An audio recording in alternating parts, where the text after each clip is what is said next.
The biggest station in the world, playing all of today's hits. You're listening to Instinct Radio. Hello, happy Thursday, everyone, and welcome to Conversations with Cupid. This is our 8th show. I'm so excited, and I'm so excited about the topic tonight. For those of you who are joining for the first time, I am a matchmaker and dating coach, Shay Primus, and this show on Conversations with Cupid, we highlight singles, and we highlight issues and questions, and we have conversations that singles want to talk about, and tonight will be no different. Tonight, the conversation is, are you the marrying type? And what is a husband? What is husband material? What is wife material? What are you looking for in a spouse? So we're going to really get in deep and talk about marriage and talk about husband and wife material. I am joined today by some sexy singles, and I'll have them to introduce themselves. And so we'll start with you, Michael. All right, Michael, if you can introduce yourself, tell everybody more about you. Who are you? How old are you? What do you do for a living? My name is Mike Knuckles. I am a construction fiber engineer. I'm 41 years old. Been living in Atlanta about 14 months, so I haven't been here very long. 14 months? Yes. Where are you from? I was born in Wisconsin, raised in Indiana.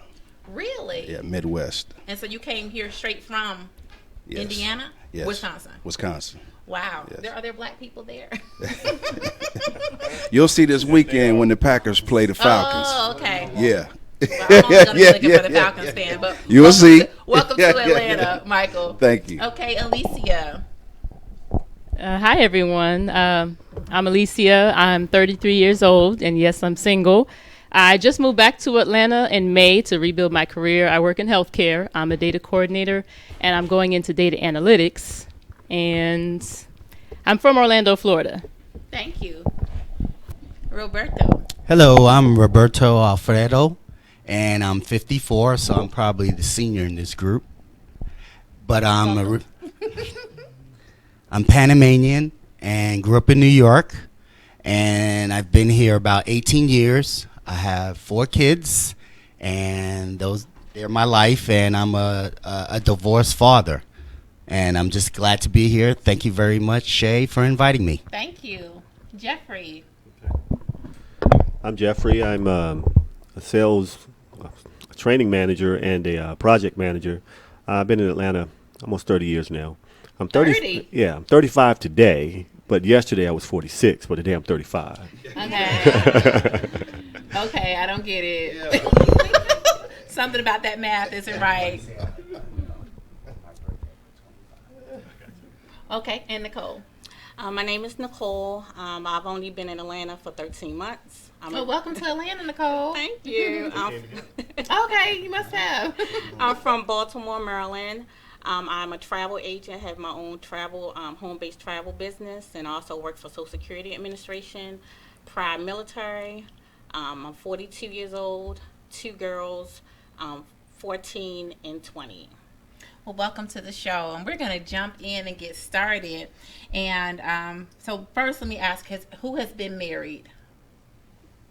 So so just me and you, Alicia, we're the only ones who haven't been married. So all of you have been married. So, and I think this is a question. Some people were saying, on my post, my page earlier this week, I asked, what's wife material and what's husband material, and people were saying, well, I'm not married, I shouldn't answer. But I think you should answer, because as a single person, you're aspiring to be married. What does that mean for you? What qualities would he have? What qualities would she have? I think that's a valid question that anybody can answer, right? Whether you're married or single. So I'm going to ask you all to share, if you're a man, then of course I want you to share what's wife material. Like what's a person that, what qualities would a person have to make you go, she's wife material, I could wife her? Or he's husband material, he has all the qualities I'm looking for in a husband. What would those qualities look like? We could start this way, Nicole. For myself or for the opposite For you, sex? what would be husband material? What qualities would a man have to make you say, though he has husband qualities, he's husband material? For one, God has to be the center of his life. That has to come number one. If he has children, that has to come a number 2 in his life. He has to be a provider, a protector. he has to know how to compromise. We have to be a team. He has to be a nurturer. And just, very communicate. And he has to, wants to be there for me, when I'm down, to be able to lift me up just like I would do him. And he has to be secure in himself. Mm-hmm. That's good. Okay, Jeffrey? My biggest thing. Like he's ready. It sounds like he's getting ready, y'all. I'm ready to stir the pot up in his teeth. Unleash the dragon. I need the woman to actually know her place. And I say that confidently because when a woman truly knows her place and she knows her role, she plays it perfectly. When a woman wants to get out of her place, that's when you have drama in the relationship. Here's what I mean by a woman's place. A woman's place is clearly defined as the woman who nurtures the children, has the children, okay? Now, through nature. So that means that I'm supposed to be the man that makes it safe and comfortable for her to do just that. If I don't do that and she has to take on some of my role, then that means I'm not doing what I'm supposed to do. You're out of place. Right, Mm-hmm. I'm out of place. Mm-hmm. So I need a woman to understand her place, and that's what I mean. Not subservient to me, but working in partnership with me. Because I'm a firm believer that men and women are not equal at all. We are not equal. Oh, we're going to get into that. I know we want to know what he's talking about. We're not equal, but that's the main thing for me. A woman that truly is confident in herself and she knows her place. Amen. Okay. We'll get into that because I want to jump into that. What is he talking about? Women and men are not equal at all. All right, Roberto. Appreciate you. You got his back? Roberto. Well, I'm going to follow on what Jeffrey said, but in from a different perspective. And I think part of it is really understanding who you are and where you fit into the whole universe. And for me, not to say I'm overly religious, but I do have some sense of spirituality. And I think if you read the Bible, it's clear, what the roles are and how you should have that relationship together. So for me, what I'm looking for is someone who buys into the whole concept, relationship. And I think I posted it today where you go from I to we. And when you have a team, if you look at a team, everyone has a different role. Now, where I would differ with Jeffrey is it's not that we're not equal, but we have different roles. Mm-hmm. And we just communicate and recognize what our roles are, but you also have to have flexibility enough so if someone is slacking in their role, and it may be temporary, you got to be able to step in. It may be permanent. Somebody may get into a car accident or something like that, and someone else has to fill some of that role. Because when you buy into that team, you're trying to win that championship. And the championship is ending life together. Mm-hmm. And my parents are a prime example of that. And they've had their ups and downs. And 55 years later, they're still best friends. Awesome. Thank you for sharing. Okay, Alicia, so you taking notes. You ready? I'm ready. I was just kind of processing what these two gentlemen said, and I think those are great responses. But what I thought about first was my father and the kind of husband that he was. He was the type that always made sure our family was taken care of. That's one of the number one things I seek in a husband. I want to make sure that he's willing to sacrifice, whether it means hard work and no sleep, doing whatever it takes to make sure that his family is covered and protected. That's like number one for me. I also think I want a husband material for me is someone who has purpose. It doesn't matter what your calling is, what your purpose is, but you got to have something that you're working towards in life, some ambition, because I know the type of woman I am. I'm extremely ambitious. So that's something I definitely want my husband to have. If we can bring that together in the household, then we'd be unstoppable. So absolutely. Another thing I think about is communication skills. If we can't communicate and express our thoughts, how can we go further? How can we solve problems? How can we do anything? I agree. I should have said that as number one, but and last thing is strength. I mean that literally and figuratively. I do like strong men, but a husband who kind of goes back to the hard work. If he's got the type of strength where if he has to work 90 hours a week to make sure that his wife and kids are okay, if I'm down and I'm, for whatever reason, if I can't do it, the strength to know that he can push through those obstacles. Mm-hmm. That's what a husband is for me. Okay, thank you. Great answer. All right, Michael, you're up. What is wife material to you? What would a woman have to make you say she has wife qualities? Well, Alicia, right? Alicia. I'm gonna go along with something that she said that was real key for me. For me, I go along with a woman's ability to relate to a man. As she said, how she watched her father. Now, as opposed to years ago, I learned how to ask certain questions that I did not know how to ask. I didn't know to ask years ago. So one of the questions I ask a woman is, what kind of relationship did you have with your father? That's or key. did you have a father figure of some type in your lifetime? And did you respect him, or how was he, or what do you think about him? You know what I mean? I think that helps, a great deal. Definitely. Definitely communication. Social skills is a big one for me, because I'm a social type of guy, and of course I would need, you know what I mean, a mate to be someone that's social, not someone who's gonna go places and shut down and won't open up to people and all that. You know what I mean? Family oriented and supportive, I go with, because I think it's important for mates to support each other's dreams and goals and respect that. You know what I mean? Because if you're against it, then how could you go together? I mean, Yes. Your dreams and goals are going to support each other if you're including each other in your life. So you got to support that. Absolutely. So that's what I go with. Thank you all. I think everybody gave great answers, and I'm going to be going in between your responses. I'm going to be reading some of the responses from our Facebook friends. So Andrea says hi, and it's her birthday. Happy birthday, Andrea. Happy birthday, shout out. Okay, Nicole says, I agree with Roberto that it is a team. Amina says, I agree, we are not equal. Women are far superior. Science has proven this. The male chromosome is a mutation. Mutations are never equal. Leave it to Amina to start some stuff. I'm ready for it. You know I got a response for it. I know. Let me get through these. Ray Rock says, oh boy, Nikki is on the show. I don't know what that means, Nikki. He likes to mess with me. Okay. Nicole says, yes, communication is very important. Niall Lynn says there are black people everywhere. I guess she was talking about Roberto because you're from Panama. Okay, maybe that's where. Okay. In Wisconsin. Oh, in Wisconsin. People. Sorry. It was my comment when I asked you where there are black people. All right. Yes. Okay. Duly noted. Monisha says today is her favorite day of the week. Yay, Monisha. Thank you for joining us. Jesse Hardiman says, represent proudly, Roberto. And Denise says, hi, Shay and friends. Hi, Soror.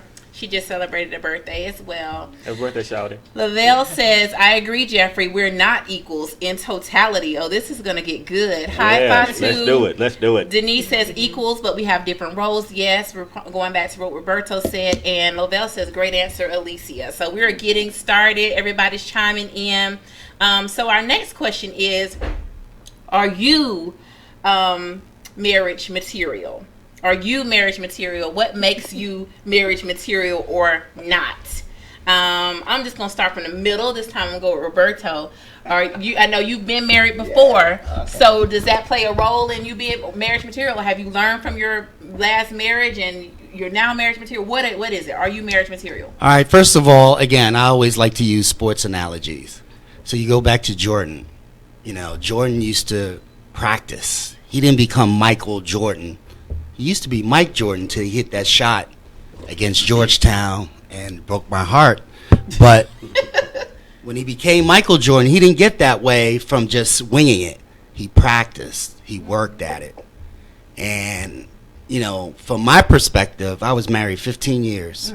And even though I'm divorced, been divorced 5 years now, I still call my marriage successful.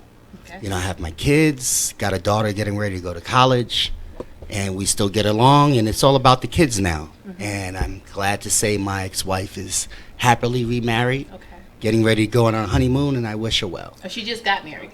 Yeah, recently. Congratulations. So, but I'm taking my trip first. All right, so for you, for me, it's practice.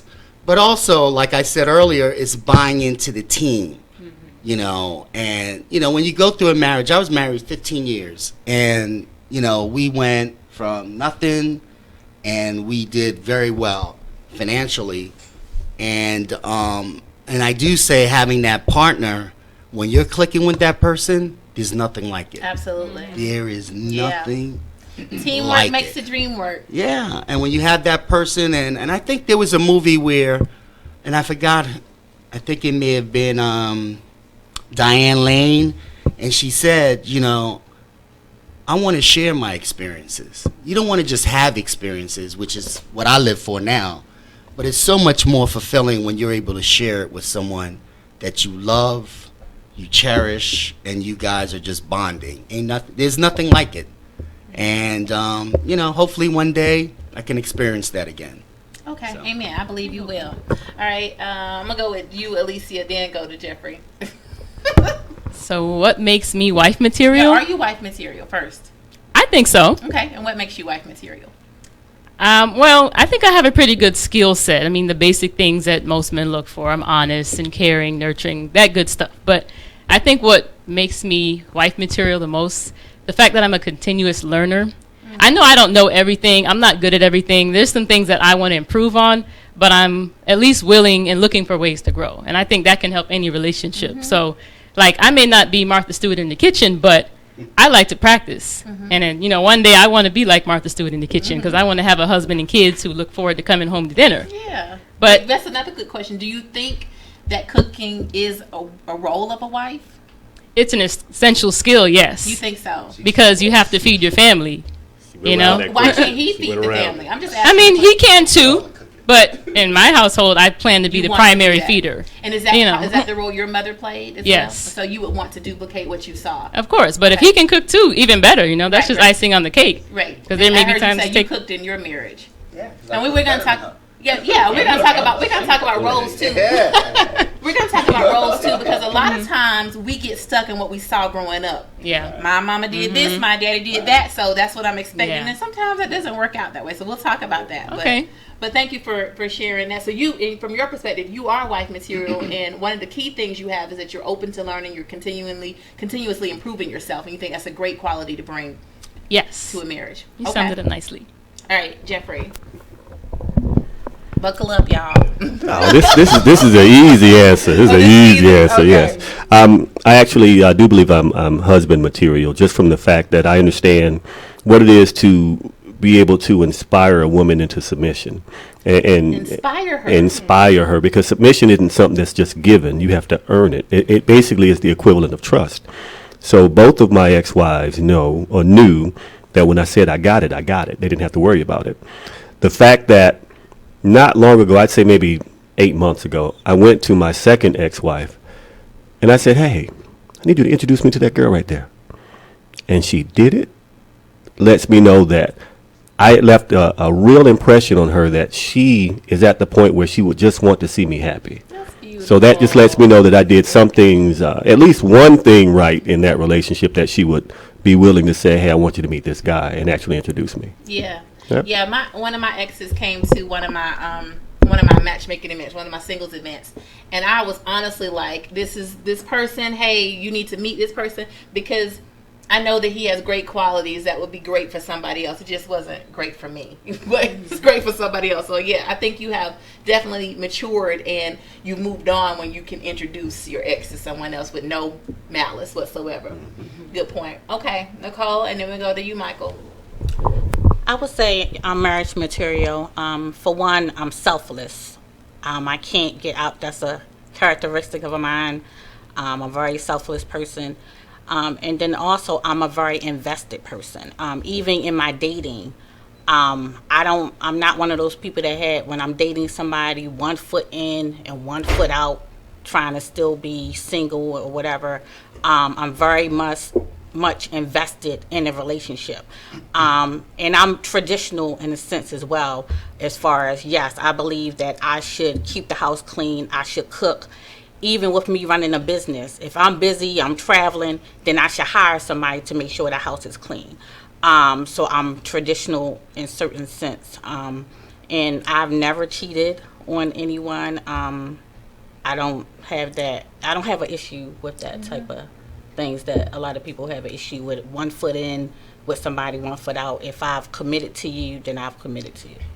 Yes, and I'm gonna get to you, Michael. But I want to say, for me, that because I grew up in a very traditional household, sounds like you did too, Alicia, and maybe some of you as well. My mom is the cook. She cleans. She's sewing this. Oh, you got a hole here. Let me fix it. She's that mom. And my dad is fixing stuff and making sure your car is running and cutting the grass. And he was the handyman, Mr. Fix It. And my mom was in the kitchen. So I grew up with these very traditional examples of husband and wife that I would beat myself up because I'm not traditional.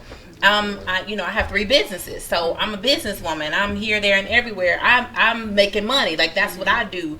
And I would beat myself up because I can't cook. I don't like to clean, but I can make money. So I have a housekeeper. I have a chef, like you said, and I make those things happen because I do feel like it's my responsibility to do those things in the house, even if I'm not the one doing it. I make sure it's done. And so that's what I had to do as a compromise so that I wouldn't beat myself up because I'm not with an apron. But it's like, I can be in the kitchen or I could go out here and make money. What should I do? So I had to really I had to be okay with that myself. And so, I want to share that. All right. So you, Michael. I believe that I am because I'm a leader. I'm not a follower. Let's see. I'm a provider. I believe in that very strongly because I come from a family of a lot of strong men. And women have met me over the years and think sometimes that, oh, you kind of mean, ain't you? Yeah. Really? I don't get that impression from you. I couldn't help it. My grandfather, my grandparents raised 16 kids. All of them still living. My dad is number 12. There's 8 boys, 8 girls. Wow. Okay. So, and my grandparents were married 65 years. Amen. That's a blessing. My grandmother just passed last year. Okay.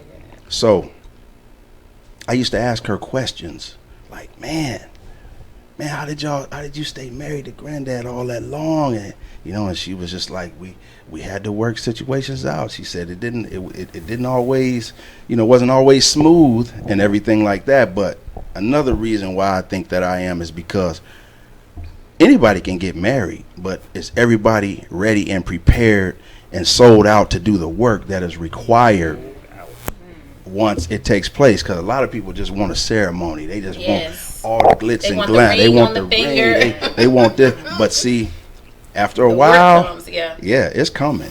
It's coming. And the testing and all of that stuff, your patience, all these different situations are going to come that you signed up for. I think a lot of times that's the piece that people don't remember is the for better or for worse. Maybe you're in the for worse period that you agreed to. I don't know. Not judging because I haven't been married, but I typically go, well, you said for better or for worse. You said in sickness and in health, and it's like, deuces.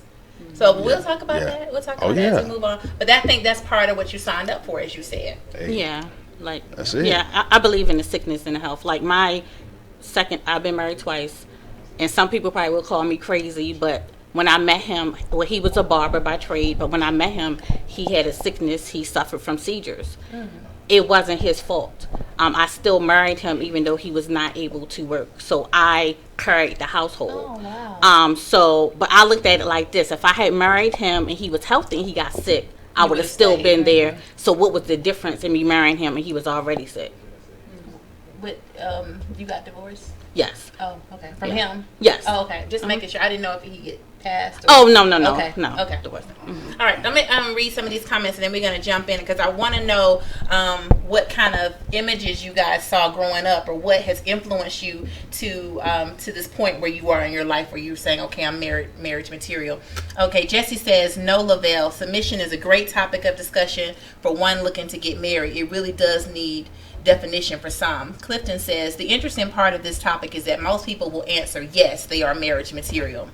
Jesse Hardiman says, with so many men absent from the home, what does the future of marriage really look like? Unlike Alicia, hey buddy, I did not grow up with a father in the home. A lot of sons are watching moms go at the struggle alone and never learn or realize their roles as men other than sexually. this lady mom took care of me. Do you feel this taints their image of what the male role in a marriage should look like? I say yes. Amen. Yes. Can we jump on that? Yes, let's jump on it. Let's jump on that one. We need to jump on that one right there for real.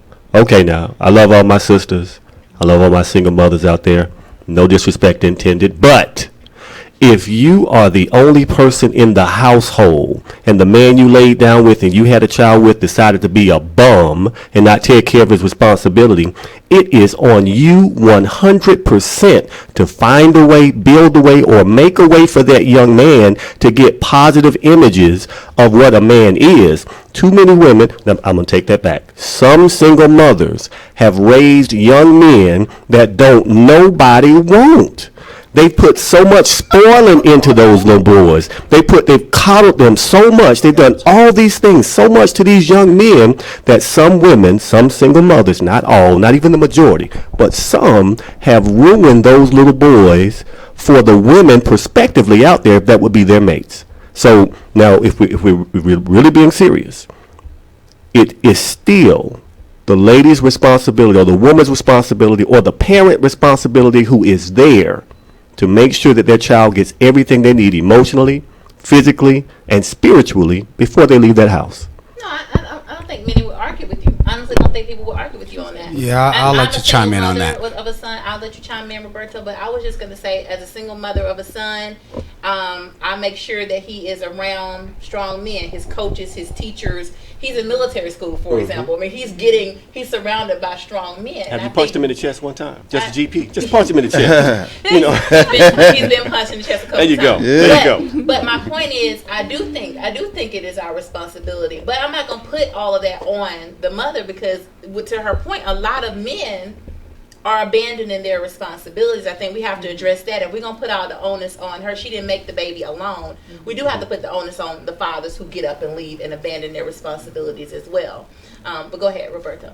Yeah, I want to address the coddling issue. One of the things I read earlier this year was the Willie Lynch letter from 1712. And one of the things that he wanted to address in taming the Negro slave, or the nigger slave back then, and excuse my French, I don't like using that word, but was to strengthen the woman and weaken the man. That's why they took the man out of the household, so the woman can raise the child by himself and teach the child and coddle him, because since the man was taken, she would be overprotective of the boy.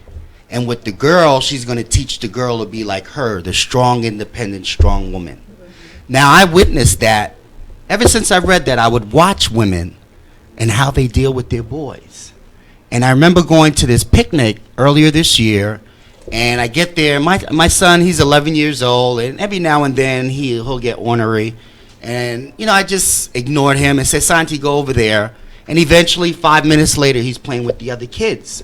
So I'm sitting down, and a bunch of kids came by near me, and they're hanging out, talking. And there was this one boy, he was probably about 14 years old, and he was sitting there, and you can just tell he wanted attention. And his mom came over and I was ready to just go over to her and say, let that boy go out there and play. She wanted to get him food, are you okay? And he just kept saying, I don't know. And it's like, I was getting pissed off watching this, because that's the kind of coddling that these boys get used to, and they will never grow up to be a man who can lead a household and take care of other people, because they're looking for someone to take care of them in that way. That's definitely a pattern. I agree.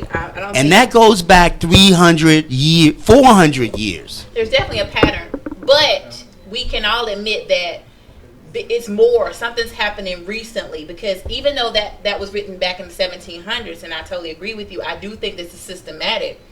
We had the war on drugs, crack. I don't know. You look at the stats. There's no drugs. People are just but it continues to go up. Because if you look at the stats, the percentage of men, black men, unmarried at 35 was at 10%. Probably up to the 60s, 70s, and started to rise. And after they implemented 3 strikes and you're out, it just took off. All right, Michael wants to jump in. Michael? For me, it's as simple as this. Mothers nurture, fathers train. Okay? I like that. Simple as that. Yep. There's a lot of mothers out here. I'm not trying to take any credit from anybody. Situations happen, circumstances, divorce, mothers become widows, fathers walk out, this and that and the other, whatever the case may be. I'm the mother and the father. Stop it. You could never be a father. Absolutely. Yep. I Okay. totally agree with you. Stop You it. can never be a father. Nope. When he gets a certain age and reaches adolescence, young manhood, and his mind is on, certain things and this You and don't that and know the other, anything you about don't know, you can't relate to it because you've never been a boy before. You know what I mean? So how can you be a father in those types of situations? It'd be just like me, being a single father and having a daughter in the house. How could I say I'm the mom too? Can't. You know what I mean? When her body is changing and going through all that, You I speak can't to relate to that. No. So people need to stop that I for totally one agree with thing. you. No, I totally You know what I agree. mean? And it's confusing the child. You know what I mean? So at some point, if there's a single mother out there and, she has boys, like my man said right here, you got to find a way to get him some training in his life at a certain point in time. You can't over nurture them because other things can happen down the road. I'm not even going to touch on that.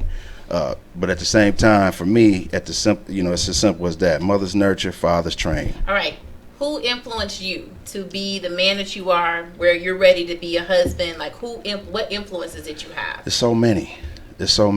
Like I say, for one, my grandfather, he stayed married to one woman for 60-something years. You know what I mean? That all by itself. And then once I became a grown man, I worked in barbershops for a lot of years. And I learned a lot of different things in the barbershop. First of all, the barbershop is and should still be one of the community, building blocks. Safe haven. Yeah, you know what I mean, for young boys and men. I learned a lot from just being around barbershops. How to dress, how to wear a suit, how to shine a shoe, how to keep my hair, how to stay groomed, and how to carry myself like a man and stuff like that. So a lot of barbers I worked under, old school barbers, still in their 70s, still cutting hair, still teaching still mentoring. You know what I mean? So I did a lot of that, cutting hair for free, inspiring kids, and because I was inspired. Now, was your dad in your life? Yes. So your grandfather and your father? Not all the time, Okay. because my father worked on the road as a railroad worker. He'd be gone all week, come back home on weekends. You know what I mean? But luckily for me, back in the 80s and that time, there were a lot of fathers out there, neighborhood fathers, that would take on responsibility and spend time with kids. I had a friend down the street who had a father. I went everywhere with him. Okay. Riding bikes, cleaning offices. He kept us busy. You know what I mean? Kept our young minds busy. You know what I mean? And so I know it's hard, for, the mothers with boys. They can't relate to them and different things like that. But just, there are sources. There are things out there that you can get them involved. There are people willing to help. So just don't give up. Okay. All right, Alicia, what were your influences in helping you to say, I'm marriage material, I know what a wife is? What were your influences? I had an amazing mother who raised 4 kids. My stepfather came into the picture not long. I was pretty young, maybe a year or 2 old when he came into the picture. So I was when fortunate. You say father, are you saying your stepfather or your father, your biological? My stepfather raised us, so Okay. I consider him my father. Got But it. I do have a relationship with my biological father. So I had 2 male role models that showed me what a man is supposed to be. On top of having an amazing mother. That's crucial right there. My mother, she's a nurse, and she works long hours, but she never let that get in the way of helping us with our homework. She always put family first. I don't know how she did it, because she went back to school while we were growing up. She continued working 12-hour shifts. She took care of the husband. She took care of the 4 kids. Boy. And I never wanted for anything. So just seeing her do that lets me know that, hey, I can do that too, because I've seen it. Absolutely. It's possible. Definitely. And what were your influences, Nicole? My mom passed when I was young. My father wasn't in my life. My biggest influence was be my church back at home. First Baptist Church of Glenart, and they instill in you how a husband's supposed to be, how a wife's supposed to be, Proverbs 31 woman. I've taken classes at my church to prepare myself to be a wife.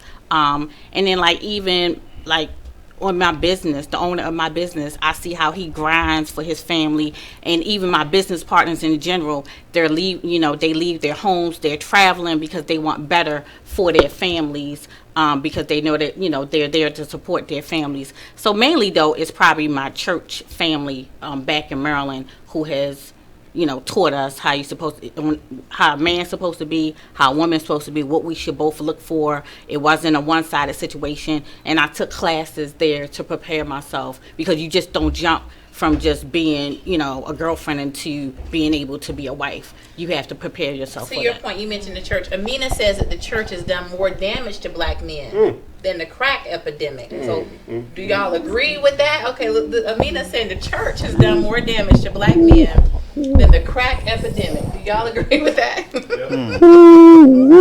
And how so, if you do agree? Now, I just recently saw Birth of a Nation, and one of the parts that was very pointed for me about that was when he kept looking at the condition of the people on the places he would go and how they were being treated and how it would torture him to sit there and say some of the things he said to pacify them. That pacification is the part that I think has trickled down from then into some of the churches that we go to now. Now, don't get me wrong. I believe that the church is still a fine institution that can help lead the repair in our community. However, the church's main focus cannot be the church.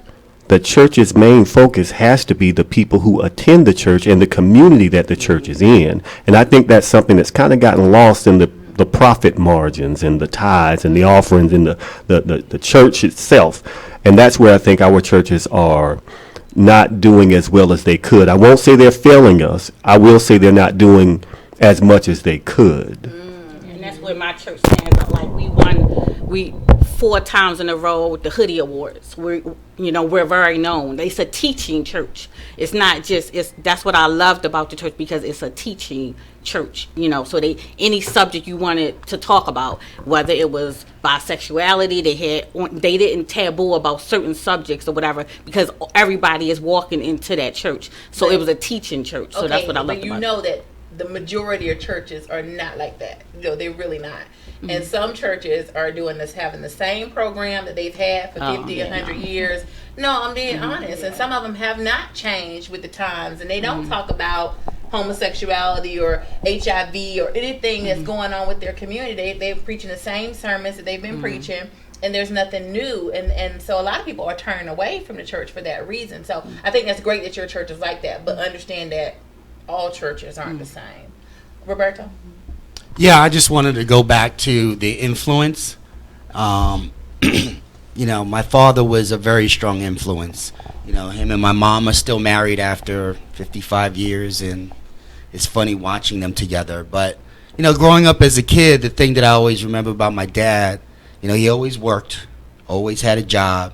When he came home, the king is home. And he let it be known that the king is home. And we were part of his kingdom.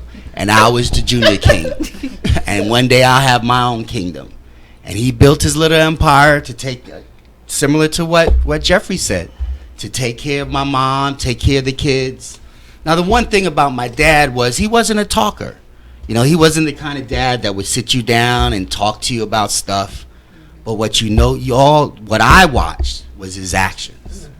I never felt threatened about anything. Even when I was a kid and had to fight, he would come out there and he would say, one of you guys, not all of you guys. And he would tell me, kick his behind. So, and I like what Mike said. He trained me. And my mom was the nurturer. Yeah. And, my relationship, when I was married, was very similar. Was very similar to that, where we had specific roles. I was the provider to protect her. And one of the things my ex-wife said after, because it was hard. Divorce is the hardest thing you ever have to go through. Leaving your kids. I read to my kids every night, and that was the hardest thing. But the one thing, when I went to my ex-wife afterwards, and this was a couple years afterwards, and I apologized to take my responsibility on the breakup. And what she said, she apologized too, but she said, you know what I missed the most? Your leadership. You were the leader of this family. And, you know, and that's how I see a man's role, is to be the leader. And I put it out there on your site about a woman has to be submissive, and you have to buy into that vision. You have to buy into that vision that he sets out on where you guys are going. Because if you don't buy into it, it would never work. To that point, to that end, and although I do agree with you, one thing you said, Alicia, was being able to follow his vision. Now, we can submit and we can follow, but we can't follow a parked car. Ooh. He's got to be going somewhere in order for us to follow. Amen. We can be. I'm ready to submit. I'm ready to follow. But where are you going? Right. You know. You've got to. Yeah, you're going to ask a lot of questions. He better have a map. He better have a map of where he's going. But no, really, I think so. And that goes back to leaders. You can say, and a lot of men like to say, "I'm the head. I'm the leader. I'm the head." Okay. I don't think a lot of us will disagree with that, but we need to see it. But we need to see your plan. You can, if you're a leader like Martin Luther King or Barack Obama, their wives follow them. They don't have a problem following them because they have a clear direction of where they're going. Like Jeffrey said, you've trained her. She understands that she. You didn't say those words. Okay. I don't want them to jump. Retract that. Yeah, retract it. But you said something. What did you say? You've done something so that you've inspired her to follow, to lead. Okay. And let me introduce Summer, because Summer is just coming. Summer, please introduce yourself. I know you were stuck in traffic. And then I'll catch you up. I'll ask you a couple questions to get you caught up. Okay. Oh, okay. Thank you for being such a gentleman. Okay, so just introduce yourself, your name, how old are you, what do you do? I'm Summer. I am 38. I'll be 39 on Saturday. Happy birthday! Happy birthday! Thank you. Happy birthday! Shout in! Right. Shout in! I am currently not married. I was married for a year when I was 20, military marriage. I work for insurance company, so I'm a disability case manager. Okay, and so let me catch you up. I'll ask you the two questions I've asked them. Oh, God. The first question was, what qualities would a man have to make you say he has husband qualities, he's husband material? Well, from listening, on the sidelines, I agree with this gentleman here, Roberto. Leadership, a clear plan, someone who is a team player, and someone I know that without a shadow of a doubt they would have my best interest, the family's best interest, and my back. Right or wrong, you got my back, but don't embarrass me in front of people. Tell me, pull me to the side and say, hey, you're wrong about this, but a united front. Right. Someone I can believe in, and that believes in me. Okay, and then are you wife material? Am I wife material? Most days I say yes. Some days I say, you know what, I just don't know. I got some stuff to work on, and that's just being honest. Being as though I was married at a young age, I think I learned, hey, this is not what I expected. You know what not to do. I know what not to do. That's the main thing that my marriage taught me, is what I don't want and what I need and don't need to do, what I will and will not accept, and what this thing is supposed to be and what it's not supposed to be. And I want to say that I live with my boyfriend. We've been living together 3 years. But prior to living together, I don't think I was marriage material. And the reason I say that is because when you're in a household together and you're both responsible for making the household run, you see the roles play out. Right. Where when I was just a girlfriend and you went to your house and I went to my house, I didn't see the roles. They didn't play out. But in the house, and it's like, okay, well, I'm responsible for this. You're responsible for this. If you fall, I've got your back. I had never done that before. Right. So now being in this role, I'm going, oh, this is what a wife would do. And I know, not a wife yet. I never claimed that. But I'm saying I'm seeing a glimpse of what it would be, what my role would be. And before this, I don't think I was marriage material. I think because when I was just dating and, we break up and we're out, goodbye. Right. When you live together, when you get married, you can't just up and go. You can't just walk away. Okay, well, how are we going to do this and the bills and it's a lot more to it. And it's so easy to say, you're getting on my nerve, goodbye, we're broken up.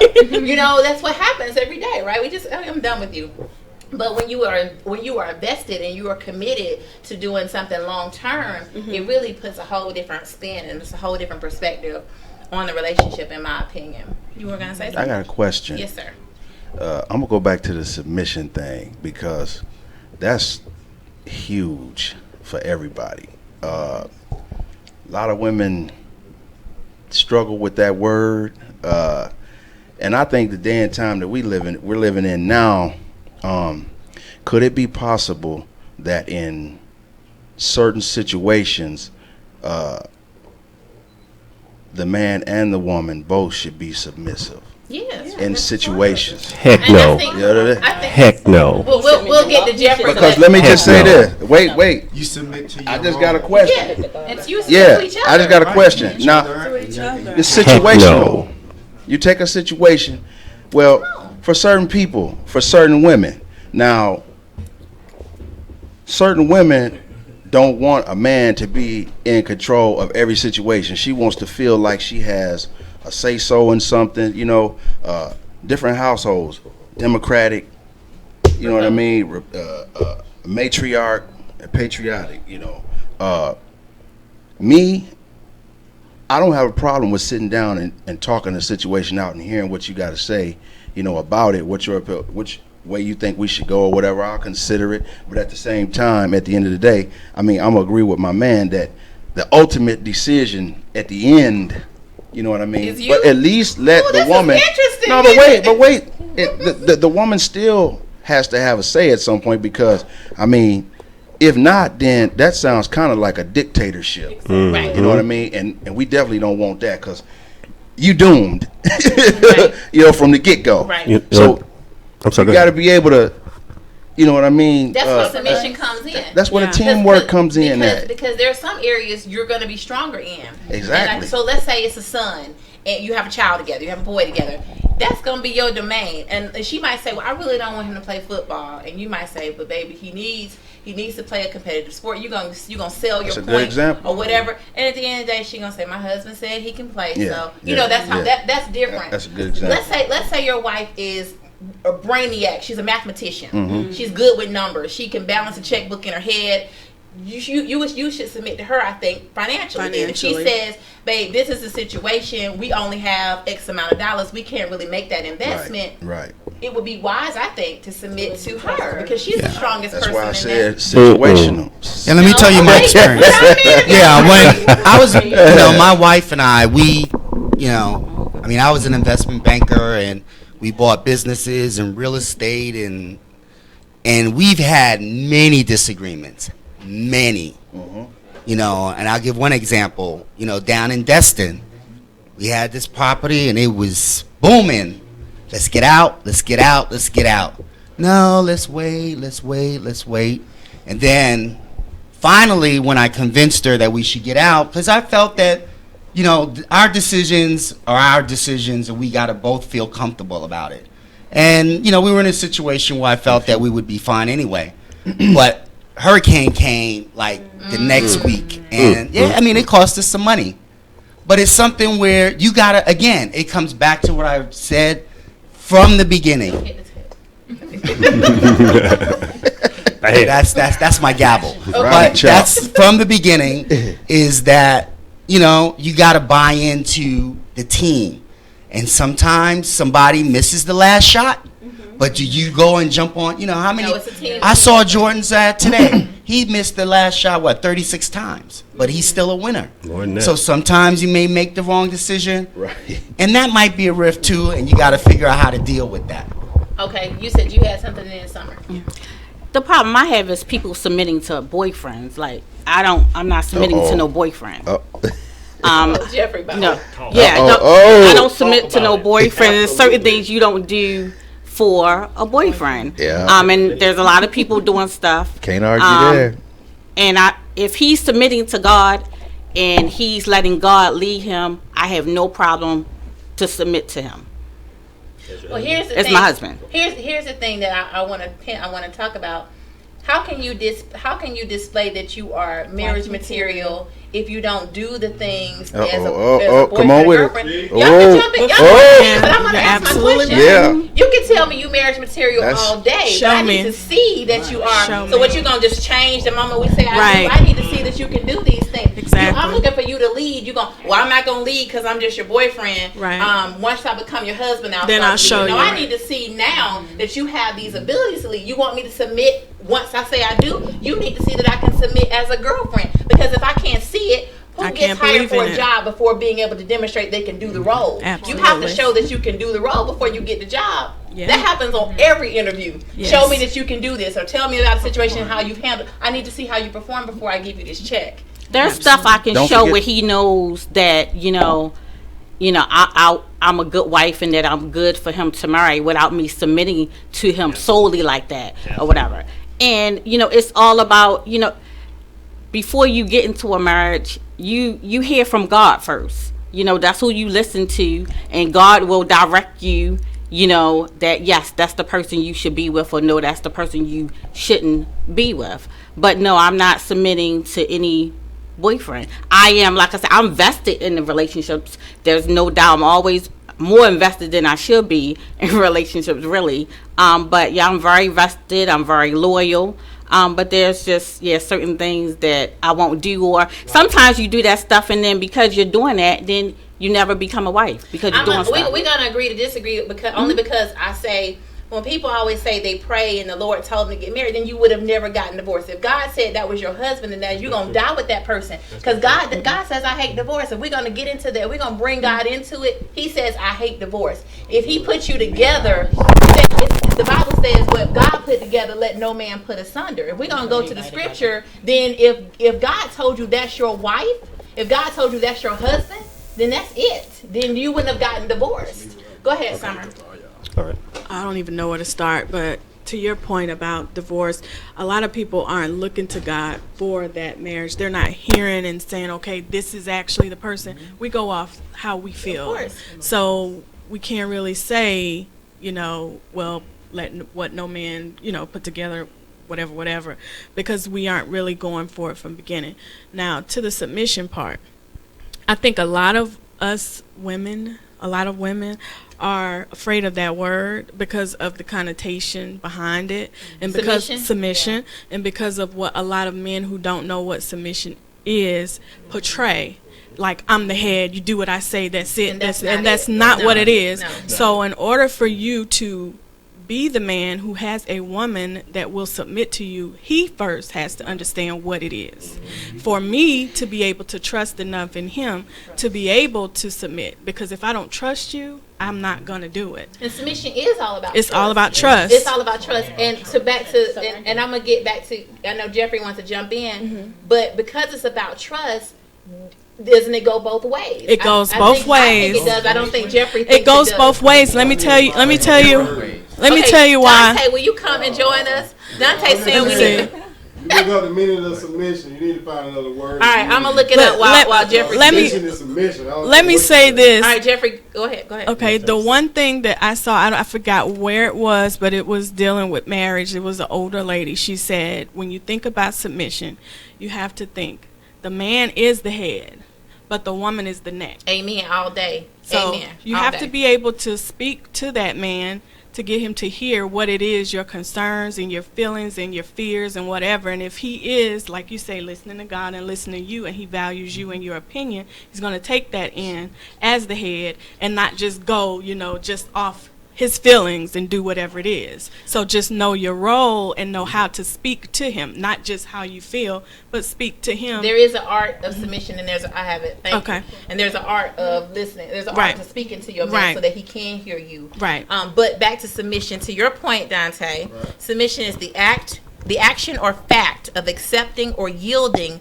to a superior force or to the will or authority of another person. We might need a new word. Superior, yeah. Because I don't like that superior superior force either. That Not definition superior, is not a inferior. biblical definition. All right. Right, So okay. right, I'm right, gonna- right. Webster's Dictionary. All right. I'm gonna look up biblical Yes. definition So of. when you're talking about submission from the sense of a relationship or a biblical or a spiritual relationship, you're talking about a man having the role where he is the leader. Right.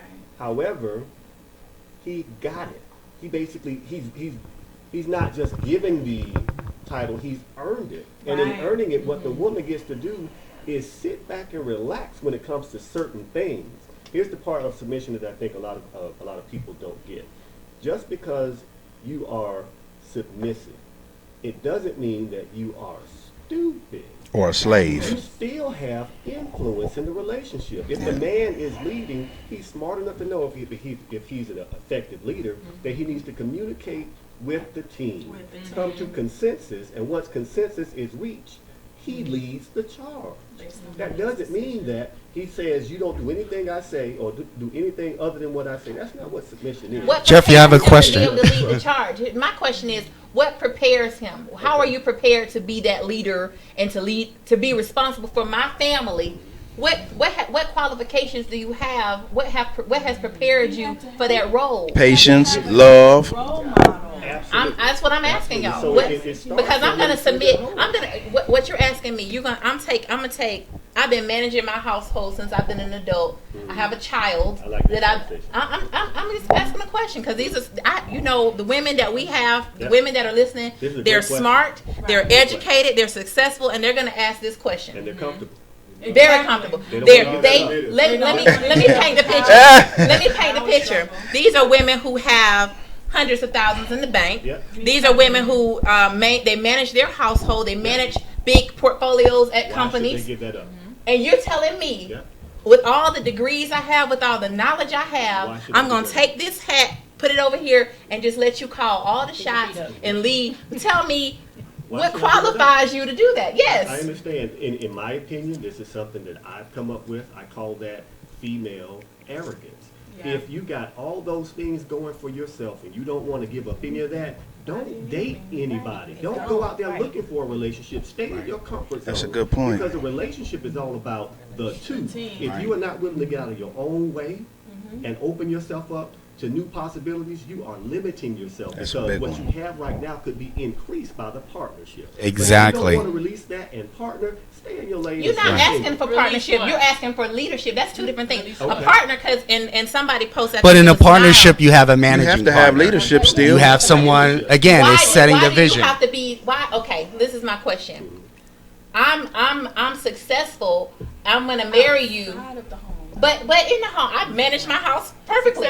Now, is it about money? You've been successful. Wait, is it about money? I'm successful academically. I'm successful through my thoughts. I'm successful in every aspect that it could be. I want to marry you. Right. You're telling me I need to relinquish everything, and then What are you just, giving up? But you're not relinquishing. You're not You're not relinquishing relinquishing. anything. He said- No, 'cause it's about it's partnership being is us it's both being doing it. again. He's It goes. saying leadership. I got an It's example. transforming yourself from I to we. But why does he have? Okay, I'm okay. And he's with doing we. the same, at least in my mind, he's doing the same That's not what thing. Jeffrey See, described. wait, That's not what I he got described. something. Because I I got could do something. a lot of stuff on my own too. But that's not what he didn't describe to me. I didn't hear partnership. I heard relinquish. Yes, I heard relinquish and let go, and I will lead. Trust me to lead. Relinquish the little box that you are in. Now that box within that own little pond, yes, you are successful. There's a certain type of man that a woman like that will stay away from, and it's a man that will get to her and cause her to even think about having to trust somebody. See, I've dated women like you just described, and I told them after the first or the second date, you would not get along with a guy like me because, first of all, I'm just as smart as you. I'm just as successful as you. And what you don't want is you don't want competition. You want to be the top one on the ladder. And I'll tell you this now, we can get along well as friends, but in a relationship, I will make you want to give in to me. And you don't want that. So But not every it's a certain successful woman type of needs to be at the man top. that Yeah, can do that. and to your point, Just because she's Alicia. successful doesn't mean she wants to be the head of the household. Right. Some guys No, can no. do those two. I I don't disagree, but some women, yes, they do. No, I think.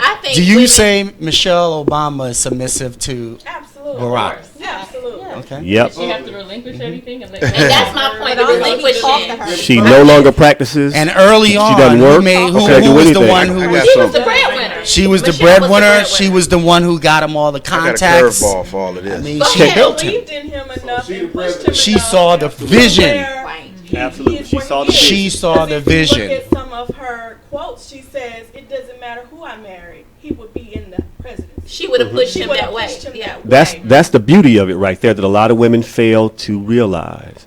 You have so much influence on a man when you use your words the right way. It is ridiculous. No, I agree. When women Make 'em power or break us 'em. up, we run right through a wall for y'all. We'll do anything for y'all.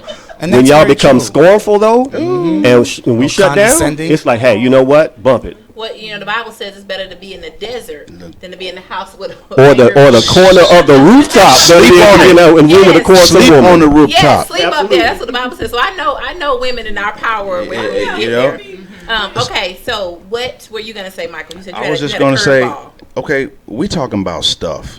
Okay. The stuff, yeah. It can only go so far. We can't take none of it with us if something happens. Very true. Okay. All of that Now, stuff means nothing in your home. let's talk about a situation in which a woman would need her husband to protect her. What about that? Are you going to protect your own self? No. Could I you- need you to protect. No. What he said was not protection.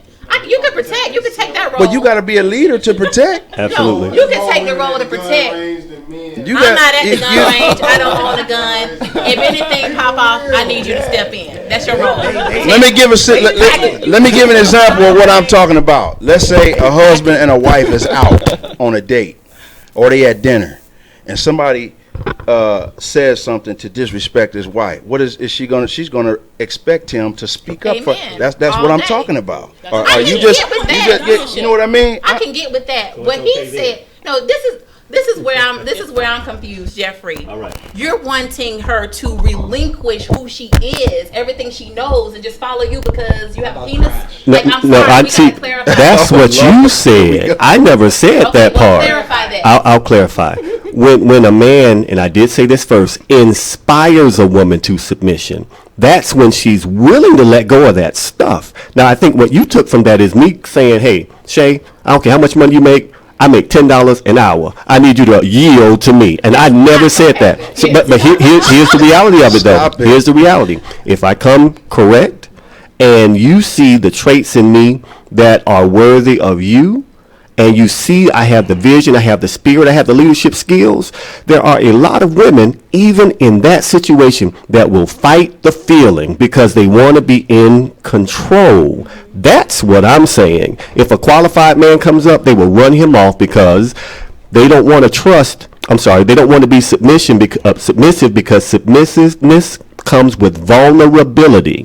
It means that you can be hurt by this guy. And a lot of women, a lot of people don't want to run the risk of being hurt. Let's do it on the flip side, because what happens in a lot of our relationships today, a lot of these women that I'm talking about do make more money. Let's talk about where money Oh, fits Lord. in, Oh, because you Lord. got to talk about it, because today in today's society it's a real situation. A lot of these women that you're going to meet, brothers, as great as y'all are, and as powerful as you are, and as successful as you are, she might make 5 times more than you. Are you still able to lead, and does submission look the same, ladies, in that situation? We'll start with you, Michael. I'll take that. You want to join us, You know the Dante? answer to that. I do want the answer. You know the answer to I that. don't know the answer. Everybody's answer's gonna be different. It's gonna go. All right. I think it with this it's going to come down to the individuals and what they sit down and, you know what I mean, agree on as far as, you know, the power in which, because some people feel like once they get married, okay, that's my money too. It's You ours. know what I mean? It's It's ours. ours. Okay? If you don't feel like that, then you ain't really got no business No, getting it's- married. it can be ours. In my book. No, I can say it but- can be ours, but if he is bringing $10 to $10, let's say he does make $10 an hour, to Jeffrey's Okay. point, and let's say she does make $300,000 a year. Okay. She's 300. What's your he's $10. question? Here's my They question. friends. You're telling me. Yeah, dating You're him. telling me you're going to tell me how I I can spend when the majority of this money is mine, even though it's ours, the overwhelming majority is mine. You're going to tell me how I can spend this money? Let me just say this: the odds of that situation working out are slim to none. Let's just keep it real. I'm just saying, because women who make $300,000 a year don't have a whole lot of men be some to choose problems. from. So they have to date men who make less. Well, then they need. Well, some of those women, are they willing to bring their standards down a little bit? Well, when you say bring it, I'm not going to live in a house that you can afford, because I'm not saying that. I'm saying as far wait a minute now. Wait a minute. I'm saying as far as her expectations of him. You know what I mean? Because you said $10 an hour. I mean, dang. What is that? Once you tax it, that's like 7. Okay, let's say you make $20. But come on, okay, $20,000. That ain't realistic example. $20 an hour is $40,000 a year, right. And the average person does make that. Right. So let's be realistic. Okay. He makes $40,000. But I thought this was middle class. But I'm just $40,000 is still middle class. It's the lower. Yeah, okay. But it's middle class. So he makes $40,000 a year. She makes $300,000. Okay. This is a real scenario all day. I can find 10 women. It is. You're right. Absolutely. And 10 men. You're right. You're right. So he makes $40,000 a year. Thank God, she makes $300,000. Thank God it's not you, ladies. It's not Lord, Michael. Lord, thank you. But how does that play out? How does submission play? Are the rules the same, Jeffrey? Yes, they are. Okay. How does that work? Here's the thing. It's not about the money, because when you're married to someone, this is my well, I call it my rule for the household. 70% of what I make, 70% of what you make goes into a joint account, and nobody touches that without both people agreeing on it. Period. That's where all the bills come from. 70% of what I make doesn't make a difference. Doesn't make a difference. We're talking about partnership. I got you. But we're talking about partnership. You asked the question. I'm trying to answer. So with that, if there is buy-in and there's a responsibility by both people, the income takes care of itself, and then the people are focusing on taking care of the other person, not their little part of the relationship can thrive. The problem is when you stay focused on you keep a single mentality trying to be in a relationship. I'm still focusing on me instead of we, and it just doesn't work. Income doesn't make a difference. Doesn't make a difference. As a lady, Summer. I agree with Jeffrey in regards to that. When it's always me, what I do, I'm this, I'm that, that's kind of belittling to the man in a sense, because you never want him to feel less than and like, they can't measure up, or I don't even know the words, but yeah, if you're focusing on exactly what you do as much as you do and how much more you have than them, it'll never work. So I think if we could get away from just what I bring to the table, because in the end, your degrees, the amount of money you make and all that will never make a marriage work. It has to be what you as a person bring to the table. So yeah, no. Okay, so you gotta flip it to make it fair. Okay, flip it to make it fair. Yeah. So the woman makes $40,000. That's an everyday equation. Yeah, everybody's okay with that. Everybody's okay with that. You know what I'm saying? We still should talk about it. Okay, we can talk about it. She will have no problem. Because the expectation. I'm gonna tell you the truth. She will have no problem submitting.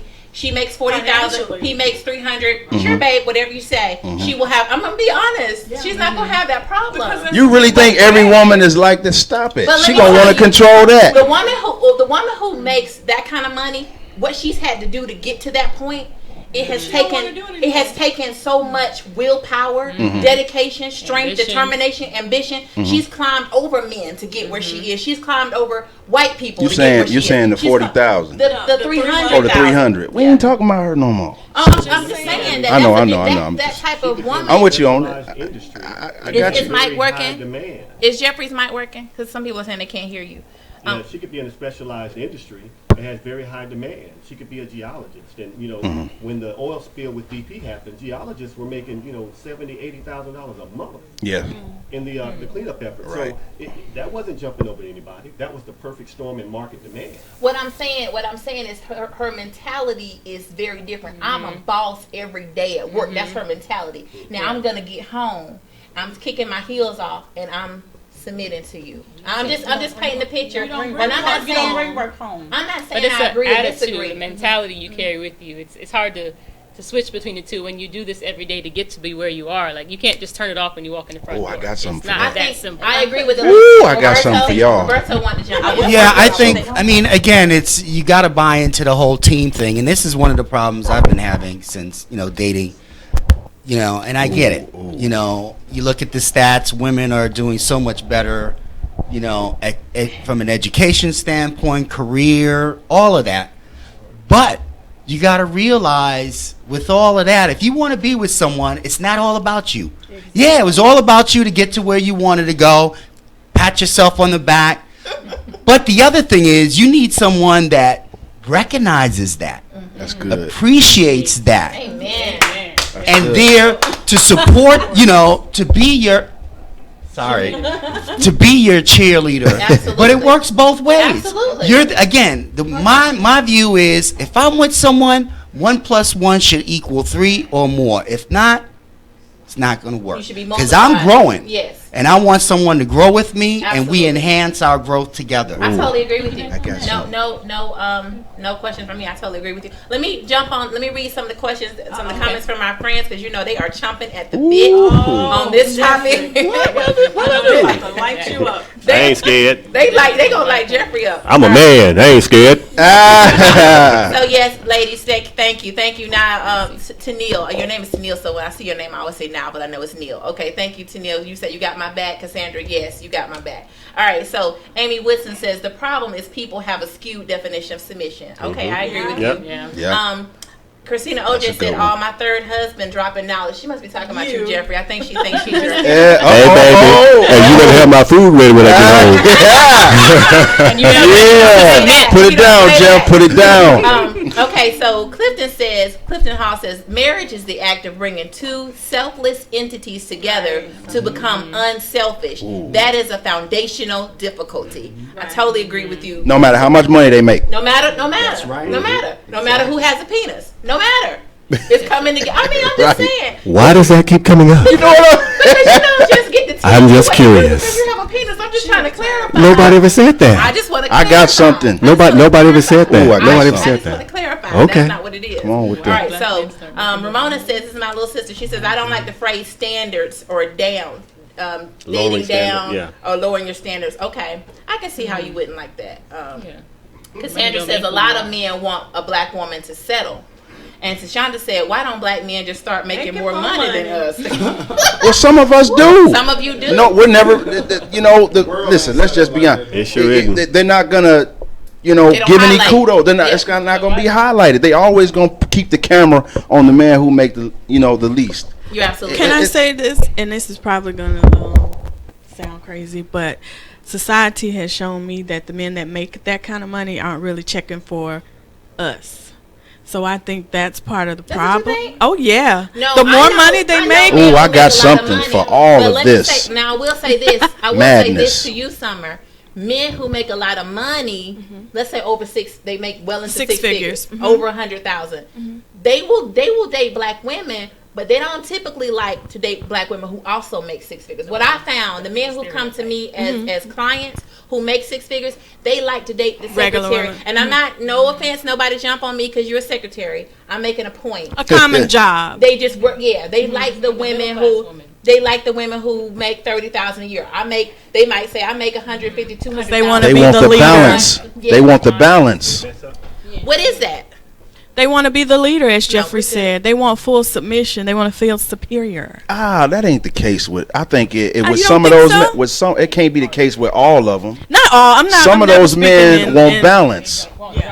You know what I mean? I Some of want those my men woman to want make balance. as much money as she can make. And you won't have a problem. You I said have that no before. problem. And what if And she I will makes help more? her make it. Yeah, she can make more. I help her manage it. That's what I do. I'm a finance guy. So I have no I problem. love with that. Roberto. No problem. You bring it home, I'll show you how to invest. Yes, it. Still got that's something. No, partnership. the first thing I would do is show her how to save. And that's the problem with a lot of And that's the women problem with a lot of nowadays. They men, make too. a lot of money. Don't know how to and save they no have money. no idea Yep, how buying to all them save purses and a shoes and nickel. stuff. No, I'm just. Yes. and Louis we don't- Vuitton, I ain't this say that. bag, We don't like that. Vuitton. man that I'm not. I've looked at a lot of credit files in my days.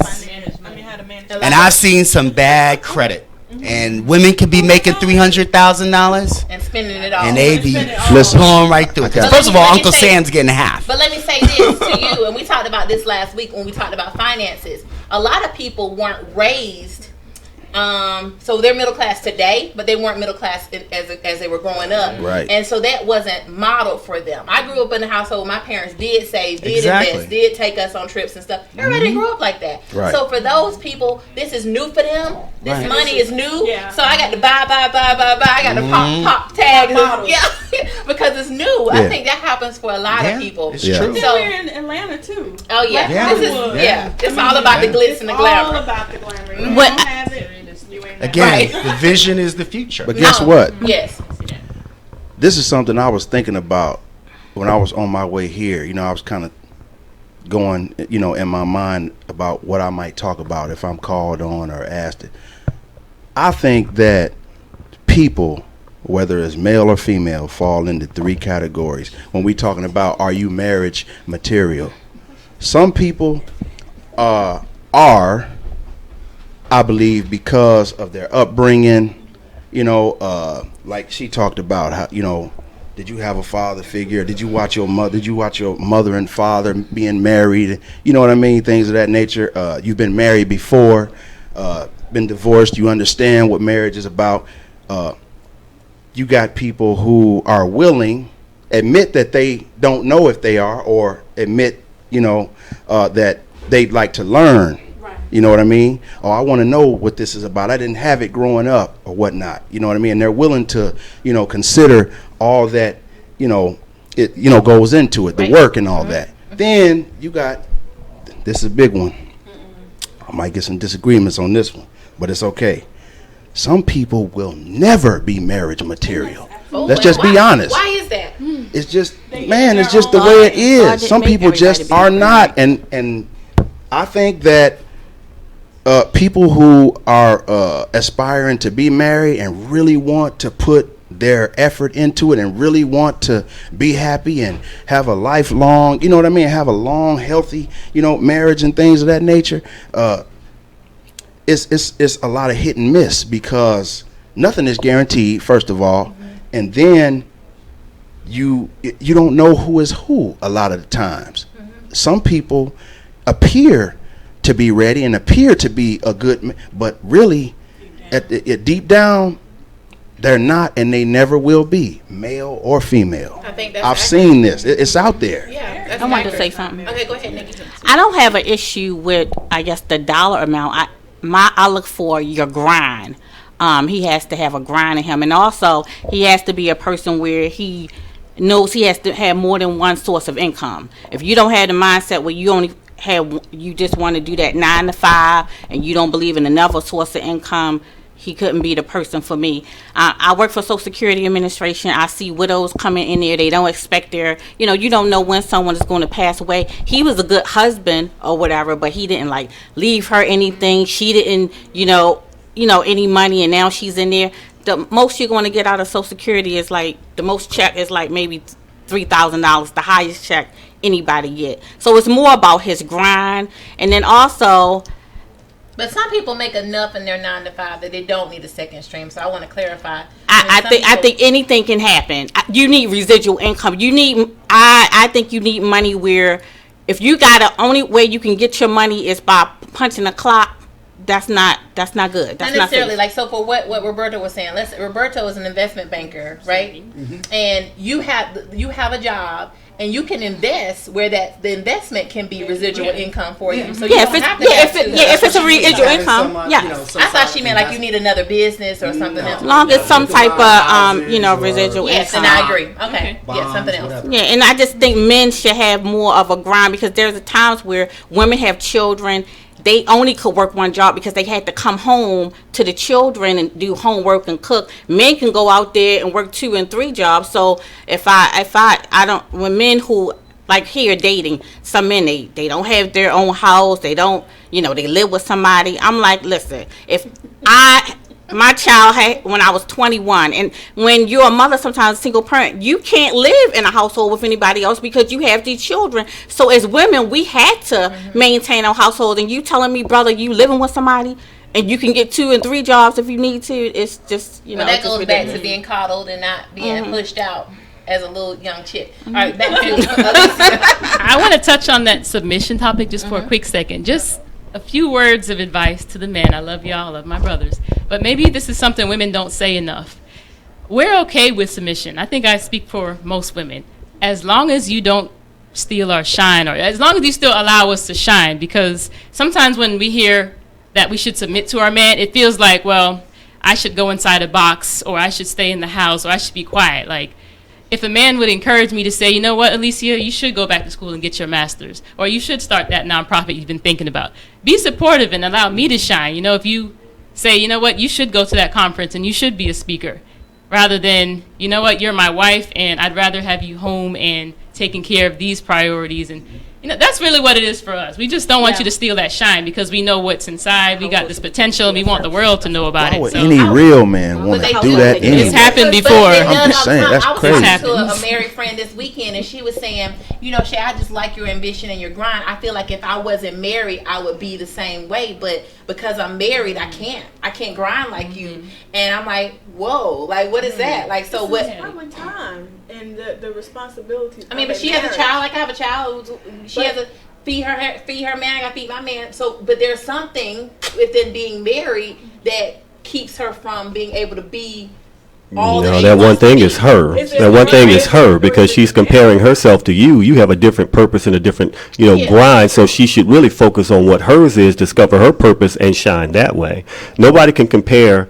When you compare yourself to what the next person does, you're not focusing on you. You're lost. Is he allowing her to shine? That's what my question is. And I think maybe that's too. Sometimes people do get lost in their spouses, men and women. They can get lost in the identity of the couple versus themselves. Back to the we. You lose your I. You lose your identity. Yeah, and that's very important because then you become codependent, and you don't know how to function outside of the relationship. Couple, yes. But I do think, I think in a great situation, you're together, but you also have that independence to be able to do and grow on your own. Because that's part of your growth, is to be able to do things on your own. Not to say you're going to be out, partying every night. Not that, no. I mean, I grew up, my dad never went out, and his thing was Saturday softball, and that was his little, a lot of my friends, their thing is playing golf.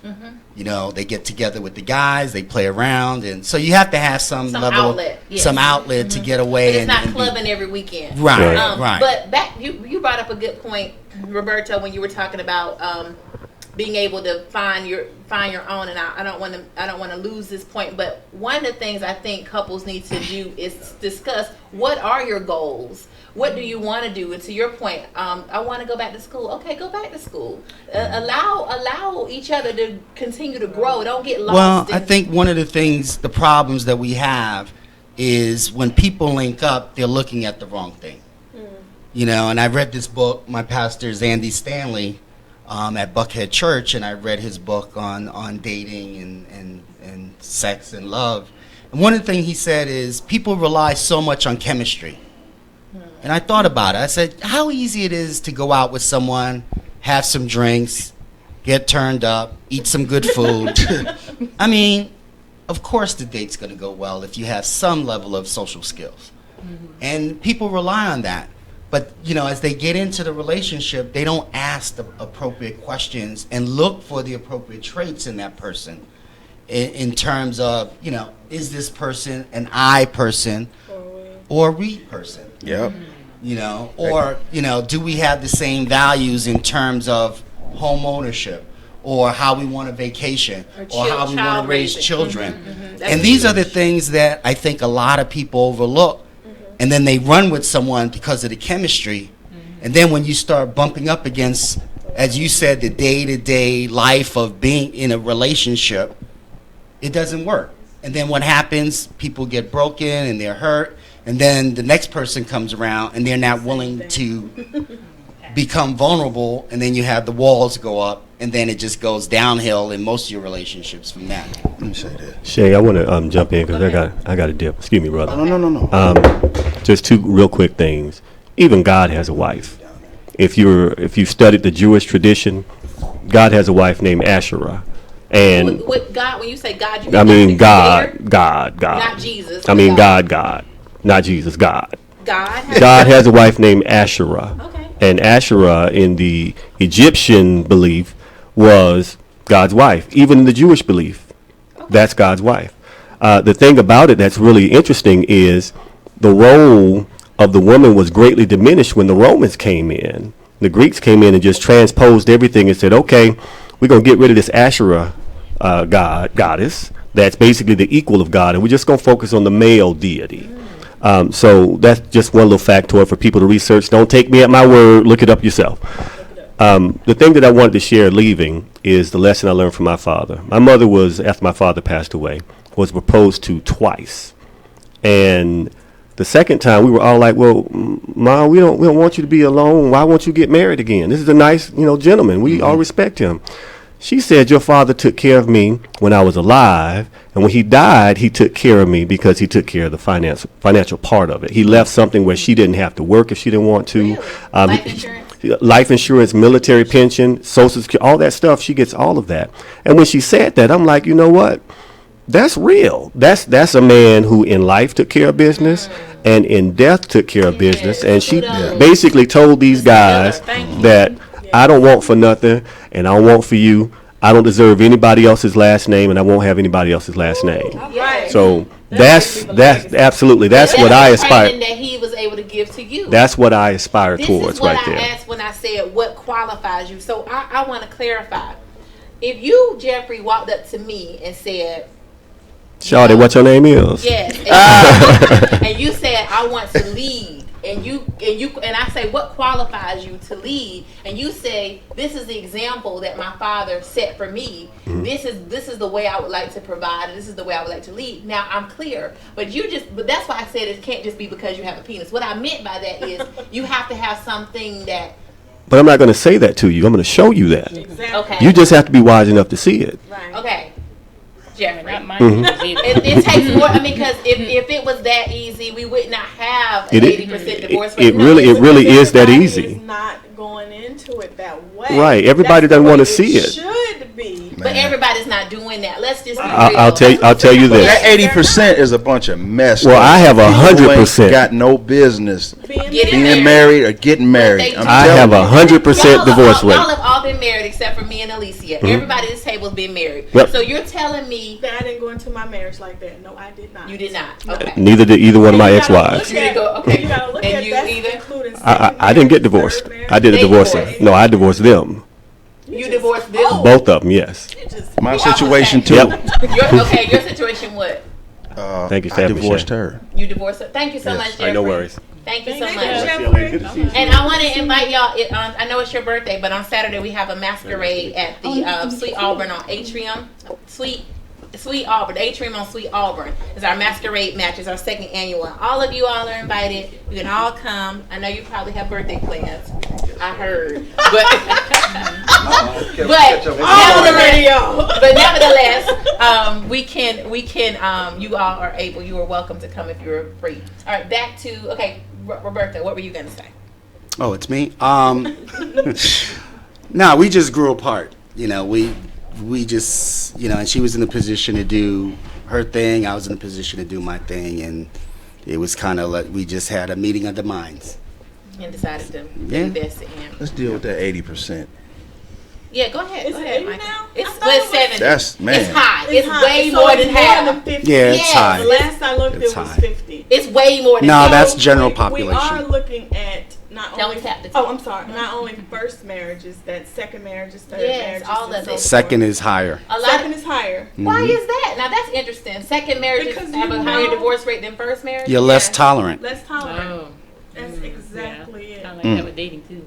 You become less You're tolerant the quicker more you to date. Cut the cord. Yeah. And so, And when most people, their first marriage, you're young. You're in love. You're, just go you're like, optimistic. You have no idea. I elope too, and you have no idea, and What you then doing? and then you go through it, and then when it ends, you're I like, said earlier. you have history now. Nip it in the bud. So this is the thing. I know I freely admit that divorce is a big issue for me because I'm a product of divorce. My parents got divorced when I was in high school. It really impacted me. Yours too. Yeah. My parents had been married 22 years. I grew up in this all you perfect know. house of a husband and wife. That's what I wanted. That's what I aspired to do. I wanted to do just like my parents. Then they got divorced and everything was crushed for me. It was huge. It was a huge impact. Do you think that affects your relationships It now? definitely affects everything. Yep. And I freely admit it. I'm aware of it. I've gone to counseling about it. And I tell you, it affects me. I do not like divorce. And I've been engaged 3 times, and one of the reasons I've been engaged 3 times is because you can't pull the trigger. scary. I need to know. This is where my analytical side comes in. When I say I do, it needs to be until death do us part. If it says until death do us part, I need it to be that because I don't believe in, or we need to say something different. Let's just say until I get tired of you. No, because that's what people do. Yeah, you're right. It's so easy. Until death do us part and sickness and health, then that's what it's supposed to be. You can't just wake up tomorrow and say I want a divorce. I don't like you no more. You fat. I don't want you. It's not going to be that. Like I need to know that we stand here before God and our family and friends, and we say these vows. That's what we're gonna do. It's gonna be until death. That means you can't go anywhere. I want to say something. Trust.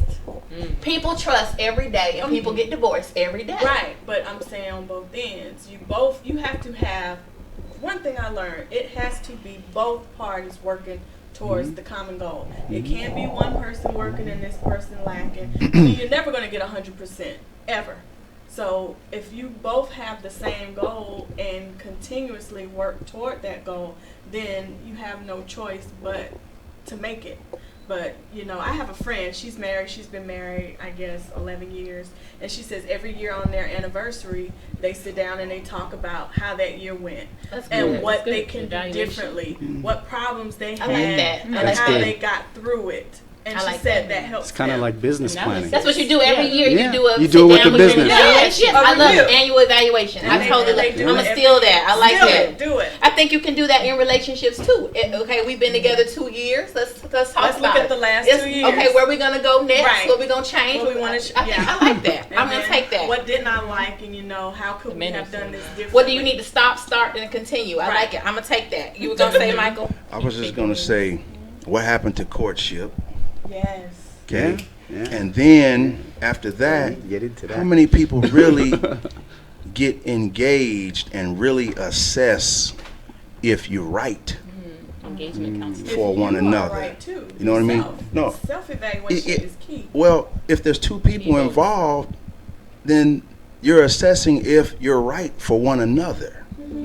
That's what I'm saying. How many folk really do that? They don't. Instead of that's, I think that is responsible for a large number in that 70 or 80 that you're saying. A lot of people's situations are doomed from the start. From the start. Yes.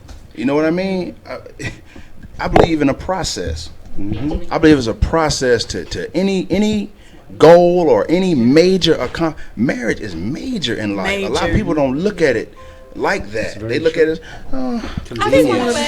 And that's what I wanted to say. I say a lot of people are focused on the wedding and not the marriage. Give me a small wedding on a beach or somewhere small. If I know that this is who I'm supposed to be with and that we can make this work, we're going to do it. I don't care if it's 5 people there.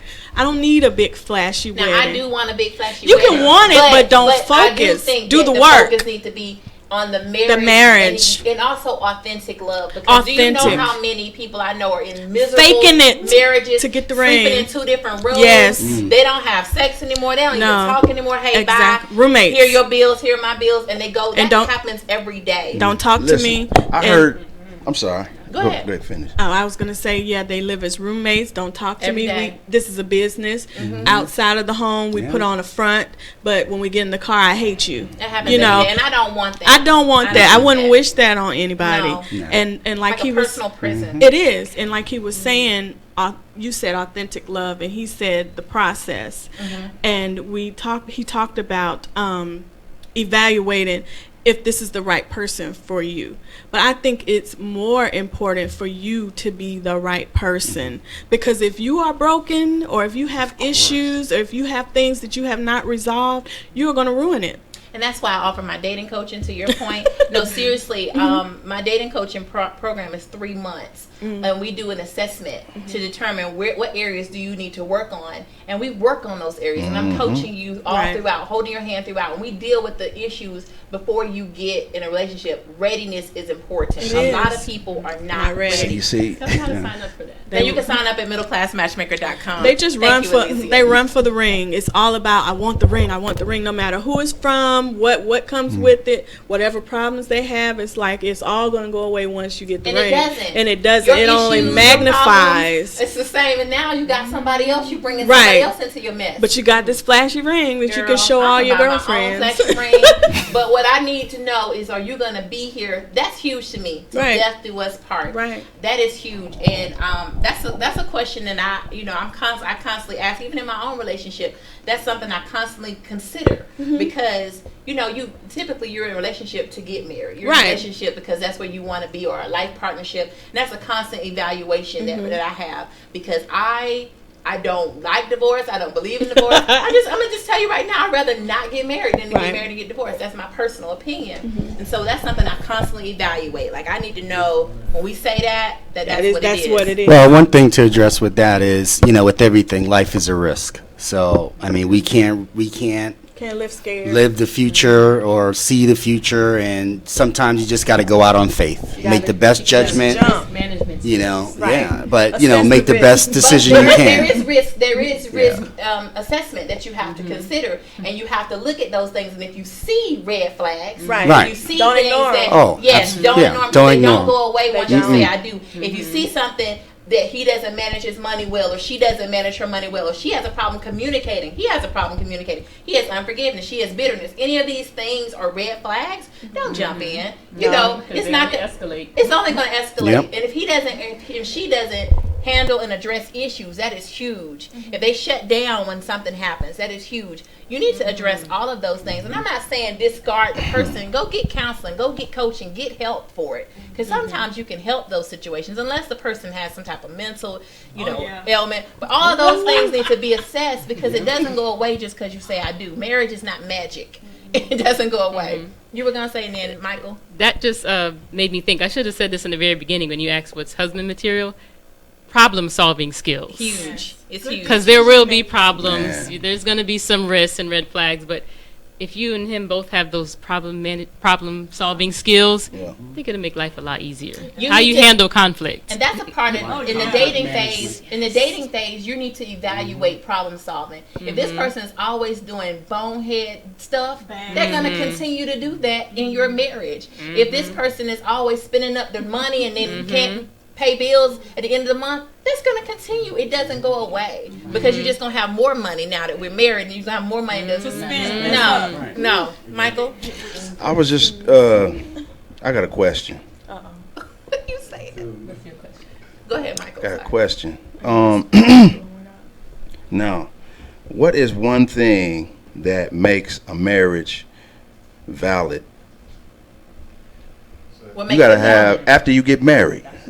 Valid? Sex, that's one of them. Oh, you mean the marriage license? See, she know where I'm going.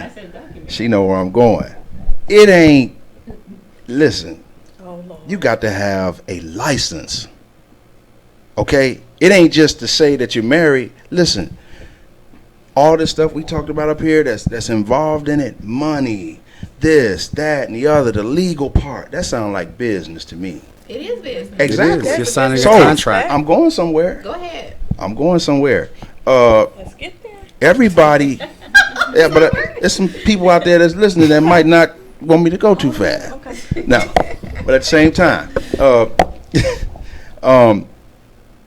everybody is not skilled when it comes to business. Okay? Real. So people really need to know what they're getting involved with. You know what I mean? When they look at me, they don't, the legal stuff. It's real. The money. You know what I mean? Your spouse doing stuff that, if they do something, your name is tied to it. my man talked about the risk. You know what I mean? But there's no guarantee. I mean, you just need. There's a lot to be considered. Absolutely. You know what I It should mean? be taken lightly. Should not. And just because you falling in love and he's so cute and she's so pretty, that doesn't mean it's gonna work out. We didn't even talk about credit. And you mentioned credit. Man. You mentioned credit. But when we evaluate ourselves as far as marriage material, one of the things, remember I told you I don't feel like I was marriage material until this relationship. Being able to handle your business financially, and a lot of people cannot. Just because they're grown don't mean they're managing their money well. But being able to handle your business financially, and I've made some great financial moves, and I'm like, you got it, girl. You can do this. That's how I'm like, okay, I might be ready now, but I wasn't ready before because I was paying stuff late, and because I was, and that affects your credit. And that, when I come to the table to a man and I can say, this is what I've accomplished, and this is what we can do together, and this is how I can make your life better, because you should be able to show each other what you can do to enhance each other. That's huge right there. He's got to show me, this is what I've done in my that's adulthood, big and time. this is how I can enhance your life. And okay, well, here's what I've done, because we're not 20 years old. Right. We're adults. We're Right. grown. We're professionals. Yeah. You should have something to show for yourself at this point. So what do you bring to the table? And that's what we're going to talk about. I'm going to ask all of you, what do you bring to the table to a potential marriage? Because that's important. You hear people say all the time, what do you bring to the table? And they're talking about, their degrees and their money. But I'm talking about your qualities. I'm talking about, yes, what do you bring to the table of marriage? We'll start with you, Nicole. That's a good one. I bring love. Like, I will love you, no matter what. When you're down, when you're up, I'm going to be there. I will support you. I don't just run out. I'm a communicator. We can talk about anything. I bring friendship to you. I'm going to be your best friend. I'm going to talk about anything. I'm going to be, vulnerable to you. And I'm going to commit to you. That's what I bring: commitment, loyalty, friendship, and love to the relationship. Is that enough? Now, you've been married twice, so you can evaluate, look back on your marriages and say, is loyalty, friendship, and good communication skills, is that enough to keep the marriage together? Yes. Okay. All right. Roberto? I have a saying, and I always like to speak in grandeur per se, but what I would bring is my heart. And what I always say is, if you get my heart, you get the world. Because I'm going to try to give you the world. That's what I plan. That's what I'm trying to do with my kids. That's what I do with my ex-wife. And to a certain extent, I'm still doing it because she's, taking care of the kids, too. We're co-parenting. And because you've been married before, I'm going to ask you the same question that I asked Nicole.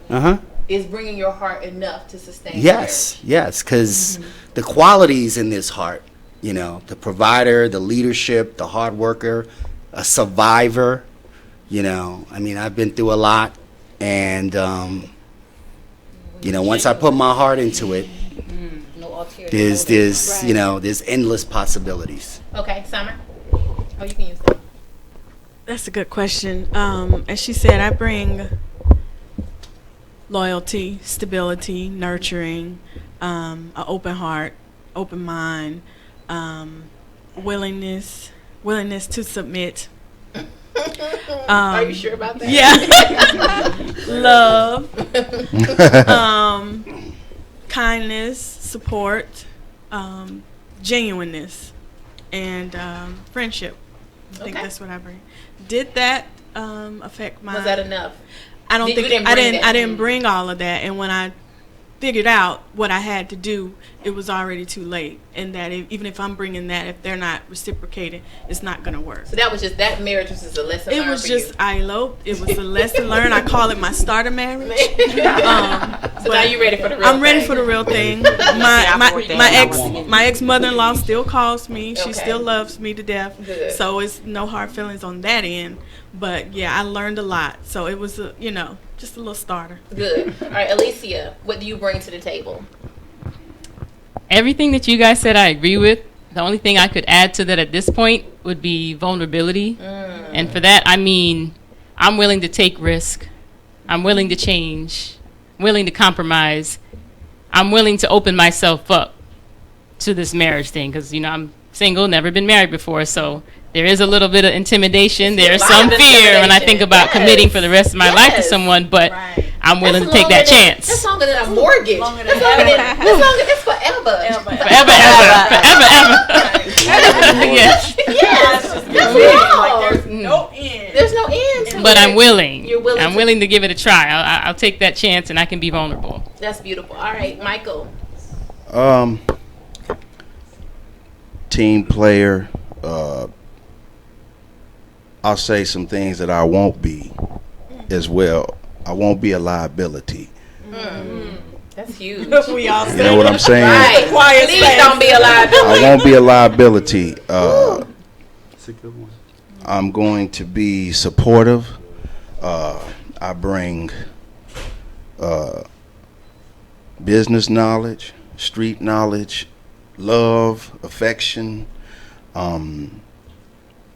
patience. Now that's something that I didn't always have. You didn't always have that. I need that. Patience is huge. It is huge. And that falls into that category that I talked about earlier, about people who have no business Getting married. even enrolling in a marriage class. They need the If you class, can't- Michael. They got to learn. He said they got a Well, problem. what I'm saying is, Some before people you are get into the intentional. class, admit that you have a patience problem. Yeah. True. You understand what I'm saying? compromise Know is that huge. within yourself, Yeah. that you have an issue here, and then you're going to go get some help.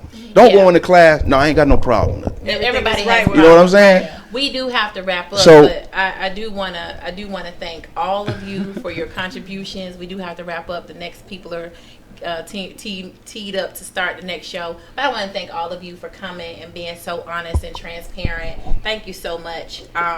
This show is for you. It's for single people to talk through questions and comments, and we discuss our issues, and I love it because it only makes us stronger and help us to grow so that we can be there. My hope for all of you is that you will be walking down the aisle soon and very soon. But you will be a husband and you will be a wife. So thank you all for joining the show. Thank you for joining Conversations with Cupid. We are again having our masquerade match on Saturday at the atrium on Sweet Auburn from 7 to 11. Bring your mask, wear your cocktail dresses, ladies, your suits, guys. We're going to have a great time. It is our second annual.